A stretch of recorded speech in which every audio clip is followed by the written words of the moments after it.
बीडमध्ये धनगर समाज बांधवांचा इशारा सभेचे आयोजन करण्यात आले आहे। मराठा समाजापाठोपाठ धनगर समाज देखील आरक्षणाच्या मागणीसाठी आक्रमक झालेला आहे।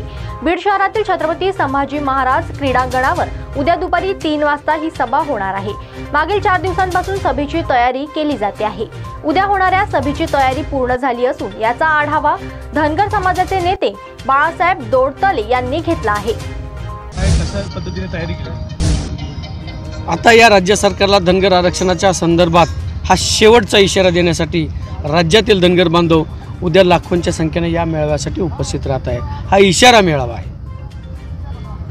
कशी तयारी केलेली आहे नेमकी तुम्ही? कसं काय आव्हान करणार आहात? राज्यभरातील गावागावातील धनगर समाज हा त्याच्यावर झालेल्या अन्यायाला वाचा फोडण्यासाठी उद्या लाखोंच्या संख्येने त्याची ताकद दाखवेल आणि या सरकारला धनगर आरक्षण दिल्याशिवाय दुसरा पर्याय आता समोर ठेवणार नाही। आतापर्यंत सरकारने फक्त तोंडाला पानं पुसली, काय परिस्थिती सरकारची भूमिका? सरकारने म्हणजे पाणी 100% पुसली आहे। सरकारची नियत हे धनगर समाजाबद्दल चांगली नाही।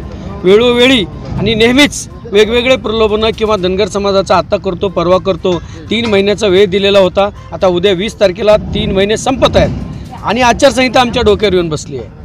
मग धनगर समाजाला आरक्षण मिळणार कधी? आमच्या लेकरा बाळांचं कधी भलं होणार आहे? हा प्रश्न सगळ्यांना आता सतावतोय। 20 तारखेचा अल्टिमेटम आहे।